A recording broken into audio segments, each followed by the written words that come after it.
Why were historians pale when enlarging this 1901 family studio photo?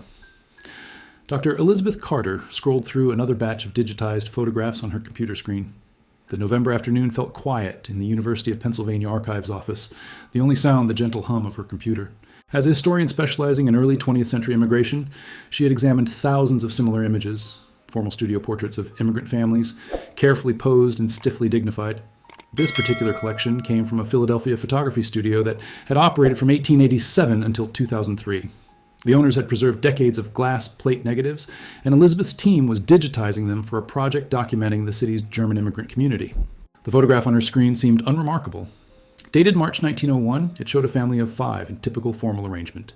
A stern father seated in an ornate chair, his wife standing beside him with her hand on his shoulder, 3 children arranged around them. The father wore a dark suit with a high, starched collar. The mother's dress was simple but carefully maintained. The children, 2 boys and a girl, ages perhaps 4 to 9, stood motionless in Sunday clothes, faces solemn. Elizabeth made notes about the composition and moved to save it when something made her pause. She zoomed in on the father's face, studying his expression. There was tension in his eyes, a guardedness that seemed different from typical studio portrait stoicism. Her colleague, Dr. Marcus Webb, knocked on her door. Marcus specialized in forensic historical analysis and had been helping with the digitization project, using advanced imaging technology to restore and enhance damaged photographs. "Elizabeth, do you have a minute?" he asked. "I've been running portraits through the new ultra-high-resolution scanner we got last month. The detail it pulls from these old images is remarkable. We're seeing things invisible to the naked eye, even when photos were first taken." Elizabeth gestured to her screen. "I was just looking at one from 1901. Family portrait, pretty standard. But something about the father's expression caught my attention." Marcus studied the image with professional interest. "Mind if I run this through the enhancement process? Sometimes studio portraits reveal fascinating details at higher resolution. Fabric patterns, jewelry, even text on documents people were holding." "Go ahead," Elizabeth replied, sending him the file. 3 days later, Marcus returned, looking unsettled, almost shaken. Without a word, he pulled up a chair and opened his laptop. "Elizabeth," he said quietly, "you need to see what I found in that photograph." The image on Marcus's laptop was the same family portrait, but now processed through multiple enhancement layers. The resolution was extraordinary. Elizabeth could see individual fabric threads, wooden chair grain, even subtle photographic paper texture. Marcus navigated to the father's neck area and zoomed in above the starched collar. "Look here," he said tensely. "The studio lighting and high collar almost completely hide it, but when we enhance contrast and adjust shadows, it becomes visible." Elizabeth leaned forward, eyes narrowing. There, on the left side of the man's neck, partially concealed by the collar but unmistakable in the enhanced image, was a scar. Not a small mark from accident or minor injury. A long, irregular line running from below his ear toward his collarbone. The kind of scar that told a story of violence and survival. "My God," Elizabeth whispered. "That's not surgical or accidental. That looks like—" "A knife wound," Marcus finished grimly. "Deep, probably life-threatening when it happened. See the irregular line? Suggests struggle or multiple cuts. And look, there are actually 2 scars running parallel, very close together. Someone tried to kill this man." Elizabeth studied the enhanced image carefully. Scars weren't unusual in photographs from this era. Industrial accidents, street fights, rough living conditions left marks on many people. But this scar was different. It had clearly been deliberately hidden. The man had positioned his collar carefully, tilted his head slightly to minimize visibility, and the photographer had arranged lighting to cast concealing shadows. "He didn't want anyone to see this," Elizabeth said slowly. "Look at his positioning. That's not random. He knew the scar was there and actively tried hiding it." Marcus nodded. "That troubles me. In 1901, photography was expensive and formal. Families saved months to afford studio portraits like this. They wore best clothes, presented most respectable image, but this man is hiding evidence of extreme violence. Why?" Elizabeth pulled up research files on the digitization project. Each photograph had been cataloged with whatever information the studio preserved. Names, dates, addresses when available. She found the entry. "Studio records list them as the Wagner family," she read aloud. "Father, Friedrich Wagner, age 34. Mother, Anna Wagner, age 31. Children, Wilhelm, 8. Otto, 6. Margaret, 4. Address, 1247 North 2nd Street, Philadelphia. Photograph taken March 19th, 1901. They paid $2. "Any other records on this family?" Marcus asked. Elizabeth was already accessing genealogical databases. "Let me check." Elizabeth found Friedrich Wagner listed in the 1900 Philadelphia City Directory at the North 2nd Street address. His occupation, factory worker, likely one of the textile mills employing thousands of German immigrants. The 1900 census confirmed the family composition and showed Friedrich and Anna had both immigrated from Germany in 1895. But as Elizabeth searched further, something strange emerged. Friedrich Wagner appeared in Philadelphia records beginning in 1896. Before that, nothing. No immigration records under that name arriving in 1895. No records in New York or Baltimore, where most German immigrants first landed. No traceable family history back to Germany. "It's like he appeared from nowhere in 1896, she said, frowning. Marcus leaned closer. "What about the wife?" Elizabeth searched for Anna's maiden name in marriage records. She found it quickly. Anna Schiller, married to Friedrich Wagner in February 1896 at St. Michael's Lutheran Church. She traced Anna's records back and found complete immigration documentation. Arrived New York in 1893 with her parents. Clear family history before and after. "Anna's history is complete and traceable," Elizabeth said. "But Friedrich's starts abruptly in 1896, the same year they married. No prior records under that name." The historians looked at each other, implications settling like a weight. A man with no traceable history before 1896, a carefully hidden scar from extreme violence, and a formal family portrait designed to present respectability while concealing something darker. "We need to find out who Friedrich Wagner really was," Marcus said quietly, "and what happened to leave that scar." Elizabeth spent the following week searching archives for any trace of Friedrich Wagner before his 1896 Philadelphia appearance. She examined immigration records at the National Archives, studying passenger manifests from German ports between 1893 and 1896. The name Friedrich Wagner appeared dozens of times, one of the most common German names, but none matched the age, timing, or destination connecting to the photographed man. She expanded her search to Baltimore, Boston, New Orleans. Still nothing conclusive. Friedrich Wagner had materialized in Philadelphia with no past, no paper trail, no connection to the extensive immigration bureaucracy, typically documenting every arrival. Meanwhile, Marcus took a different approach. He sent the enhanced scar image to Dr. Patricia Hoffman at Johns Hopkins University, a medical historian specializing in historical wound patterns and forensic analysis of injuries in old photographs. Her response came Thursday morning. Subject line: "Analysis of neck scarring, disturbing findings." The report was clinical and detailed. Scarring shows characteristics consistent with 2 deep lacerations inflicted by sharp blade, likely 4 to 6-inch knife. Parallel wounds suggest either 2 quick successive attacks or single attack with 2 deliberate cuts. Depth and location indicate life-threatening wounds, likely severing or damaging left external jugular vein. Survival required immediate medical intervention. Healing pattern suggests injury occurred 3 to 5 years before photograph, placing incident between 1896 and 1898. Most significantly, angle and pattern highly consistent with defensive injuries during assault. Not self-inflicted, not accidental. Elizabeth read Dr. Hoffman's report twice, her unease growing. Friedrich Wagner had nearly been killed in a violent attack sometime around when he first appeared in Philadelphia records. The timing couldn't be coincidental. She decided to approach the mystery differently. If Friedrich Wagner wasn't the man's real name, perhaps there were records of missing persons, wanted criminals, or violent incidents from the mid-1890s matching his description and injury nature. The Philadelphia Police Department's historical archives were housed in the municipal building. Elizabeth spent 2 days there, examining ledgers of criminal cases, missing persons reports, and incident records from 1894 to 1898. The work was tedious, handwritten entries in fading ink, organized by date rather than name or crime type. On the second afternoon, she found something that stopped her breathing. A case file from New York City, forwarded to Philadelphia police in October 1897 as routine information exchange between departments. The file described a wanted man named Heinrich Baumann, age approximately 30 to 32, German immigrant, wanted for attempted murder in New York City in May 1897. The description was general: brown hair, medium height, approximately 170 pounds, details matching thousands of men. But then Elizabeth read the crucial line: distinctive marking. Victim reported inflicting defensive wounds on suspect's neck and face during struggle. Suspect believed seriously injured and may have sought medical treatment. Her hands trembled, photographing the document. Heinrich Baumann had been wounded in the neck during the same time frame when Friedrich Wagner received his scars. The name was different, but the circumstance was too specific to ignore. She continued through the file and found more details. The attempted murder occurred at a boarding house in Lower Manhattan. Heinrich Baumann had lived there approximately 2 years when, according to witness statements, he attacked another resident, Josef Krieger, during an argument over money. The attack was brutal. Baumann attempted strangling Krieger, then tried stabbing him when that failed. Krieger fought back, wounding Baumann severely before neighbors intervened. Krieger survived. Baumann fled bleeding heavily and disappeared. Police searched hospitals and clinics but never found him. The case remained open but inactive, another violent crime in a city full of them. Another suspect vanished into immigrant neighborhood anonymity and false names. Elizabeth sat staring at the century-old document, dark puzzle pieces fitting together. A violent man named Heinrich Baumann, wounded in the neck in May 1897, disappears from New York.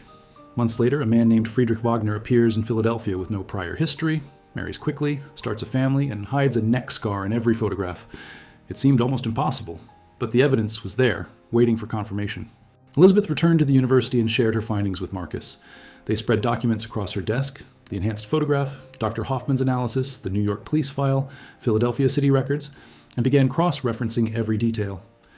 If Friedrich Wagner is actually Heinrich Baumann, Marcus said thoughtfully, then he changed identity sometime between May and late 1897, moved to Philadelphia, and built an entirely new life.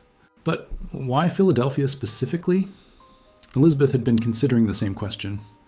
Philadelphia was close enough to reach quickly if injured and desperate, but far enough he wouldn't encounter anyone who knew him. The German immigrant community here was large and insular. He could blend easily, find factory work without too many questions, and no one would question another German worker with a common name. She pulled up the 1896 marriage record again. Look, he married Anna just 9 months after disappearing from New York. That's remarkably fast. Most immigrant men waited years to marry, saving money and establishing themselves first. But Baumann needed legitimacy, needed to look settled and respectable quickly. Marcus nodded slowly. And Anna? Do you think she knew? It was the troubling question. Elizabeth looked at the family photograph, studying Anna's face, the hand resting on her husband's shoulder, the careful expression, 3 children standing around them. Did this woman know she had married a wanted man? Or had she been deceived like everyone else? I don't know, Elizabeth admitted. But we need to find what happened to this family. The photograph was taken March 1901, 4 years after Baumann fled New York. Did he live peacefully under his false identity? Or did his past catch up? She traced the Wagner family forward from 1901 rather than backward. The 1901 directory listed them at the same North 2nd Street address. The 1902 directory showed the same, but in 1903 there was a change. The address listed Anna Wagner, widow, with 3 children. Friedrich Wagner had died or disappeared between 1902 and 1903. Elizabeth's pulse quickened. She searched death records for Philadelphia in those years and found it. Friedrich Wagner died April 7th, 1902, age 36. Cause of death: homicide, stabbing. The irony was almost unbearable. The man who fled New York after attempting murder, who hid under false identity for 5 years, was himself murdered in the same violent manner he'd once employed. Where did it happen? Marcus asked, reading over her shoulder. Elizabeth pulled up the police incident report. Brief and matter-of-fact: Friedrich Wagner, factory worker, found stabbed to death in an alley near his workplace evening of April 7th, 1902. Murder weapon not recovered. No witnesses. Case investigated but never solved. Elizabeth noticed something in the police report's supplementary notes added a week after the murder. A detective had written, victim's wife questioned, states husband had no known enemies, claims he was quiet, hard-working man. However, neighbor reported hearing argument at Wagner residence 3 days before murder. Male voice, not Wagner's, heard shouting, "I found you, and you thought you could hide." Wife denies knowledge of any visitor. Elizabeth and Marcus stared at the words. Someone had found Heinrich Baumann. After 5 years of hiding, someone from his past, perhaps connected to the attempted murder in New York, perhaps a victim seeking revenge, had tracked him to Philadelphia. The neighbor heard, "I found you," Marcus said quietly. Someone knew who he really was. 3 days later, Friedrich Wagner, Heinrich Baumann, was dead.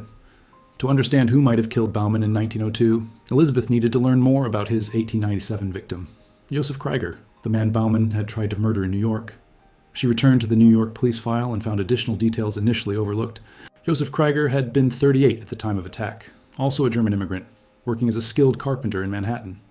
The police report included Krieger's own witness statement, given from his hospital bed 2 days after the assault. His account was chilling in detail. According to Krieger, he and Baumann had lived in the same boarding house approximately 18 months. Baumann had initially seemed friendly enough, quiet and hardworking, employed at a nearby brewery. But over time, Krieger noticed disturbing behaviors. Baumann drank heavily and became aggressive, showed no remorse discussing violence, had a volatile temper erupting without warning. The argument that led to the attack started over trivial matter. Baumann had borrowed $3 from Krieger and refused repayment. When Krieger pressed him, Baumann exploded in rage. The attack was savage and premeditated. Baumann tried strangling Krieger first, and when that failed, pulled a knife. Krieger survived only because he grabbed a glass bottle and struck Baumann across the face and neck, creating the permanent scars. Other boarders heard the struggle and intervened before Baumann could finish. The police statement concluded with Krieger's words, "This man is dangerous. He has no conscience. I fear he will kill someone if not found. I will not rest until justice is done." Elizabeth sat back, absorbing those words. Joseph Krieger had vowed not to rest until justice was done. Had he spent 5 years searching for the man who tried killing him? Had he been the one to track Baumann to Philadelphia? She needed to find what happened to Joseph Krieger after 1897. Elizabeth searched New York records, city directories, immigration documents, census data. Krieger appeared in the 1898 directory at a different address, recovered from his injuries, and still working as a carpenter. He was listed again in 1899 and 1900. But in 1901, Joseph Krieger's name appeared in the New York directory with a notation that caught Elizabeth's attention. Relocated to Philadelphia. The same year. The same city. He had followed Baumann. Elizabeth's hands trembled as she searched Philadelphia city directories for 1901 and 1902. There it was. Joseph Krieger, carpenter, residing at an address on Germantown Avenue, less than 2 miles from where Friedrich Wagner lived with his family. The timeline became devastatingly clear. Krieger had somehow discovered that Baumann was living in Philadelphia under a false name. He had moved there in 1901, possibly spending months confirming the identity and planning his next move. In early April 1902, he had confronted Baumann at his home, the argument the neighbor overheard. 3 days later, Baumann was dead in an alley. Elizabeth found the final piece of evidence in an unexpected place: ship passenger manifests from the port of Philadelphia. In May 1902, 1 month after Friedrich Wagner's murder, Joseph Krieger departed Philadelphia on a vessel bound for Hamburg, Germany. He was returning home, his pursuit complete. He had hunted the man who tried to kill him for 5 years, across state lines and through false identities, and he had taken his revenge. Then he had simply left, disappearing back to Germany where American law couldn't touch him. The Philadelphia police had investigated Wagner's murder, but they had no way of knowing the victim's real identity or the violence history that led to his death.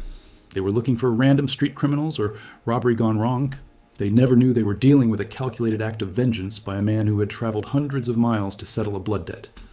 Elizabeth shared her findings with Marcus, and they sat in silence for a long moment, contemplating the dark symmetry of it all. A violent man who had tried to kill, who had fled and hidden and built a life on lies, ultimately killed by the very man he had victimized. "We can't prove definitively that Krieger killed him," Marcus finally said. "It's circumstantial. The timing, the relocation, the departure. But it's compelling." Elizabeth nodded. "Compelling enough to include in our findings with appropriate caveats. But there's still one more part of this story we need to understand. What happened to Anna and the children after the murder? They're the real victims here." With Friedrich Wagner's true identity and death circumstances understood, Elizabeth turned her attention to the family he left behind. Anna Wagner had been thrust into widowhood at age 33, left alone with 3 young children in a city where she had no extended family, no financial resources, and a murdered husband whose case remained unsolved. Elizabeth traced Anna's path through city records with growing sorrow. The 1903 directory listed her as a widow still living at the North 2nd Street address, but her occupation had changed to seamstress, grueling, poorly paid work she could do from home while caring for her children. The factory job Friedrich had held died with him. The family's primary income vanished overnight. By 1904, Anna had moved to a cheaper address in a more densely packed immigrant neighborhood. The children were old enough now to appear in school records, and Elizabeth found them enrolled at the local public school. Wilhelm, 12, Otto, 10, Margaret, 8. Attendance records showed frequent absences, particularly for Wilhelm, who was likely working odd jobs to help support the family. Elizabeth discovered something heartbreaking in the school records. A teacher's notation from 1905 beside Wilhelm's name stating, "Boy appears malnourished. Clothes worn and insufficient for winter weather. Recommend intervention by charity services." The Wagner children were struggling, barely surviving on their mother's meager seamstress wages. Anna was working herself to exhaustion. Elizabeth found her name in records of 3 different garment contractors who employed home seamstresses, meaning she was taking piecework from multiple sources, sewing late into the night to earn enough to feed her children. In 1906, Anna made a desperate decision documented in the records of the Pennsylvania Orphan Society. She had applied to place Otto, now 12 years old, in the society's care. Her application letter, preserved in the organization's archives, was written in careful but imperfect English. "I cannot feed my son proper. He is a good boy, but I have no money for enough food, and no money for good clothes for school. My hands hurt from sewing, and I cannot see good any more from the close work and dark. Please take my boy and give him food and school. I will take him back when I can work more. Please help." The application was approved, and Otto was admitted to the Orphan Society's home in June 1906. The records indicated he would remain there until age 14, when he would be apprenticed to a trade, separated from his family, but at least guaranteed food, shelter, and basic education. Elizabeth felt the weight of Anna's impossible choice. Anna's struggles weren't over after sending Otto to the orphanage. In 1907, Elizabeth found another record deepening the tragedy. Anna Wagner, admitted to Philadelphia General Hospital in November 1907, suffering from exhaustion, malnutrition, and advanced tuberculosis. She remained hospitalized for 6 weeks before being discharged with a grim prognosis. The tuberculosis, likely contracted from years of living in cramped, poorly ventilated tenements while working herself to exhaustion, was advanced and untreatable in that era.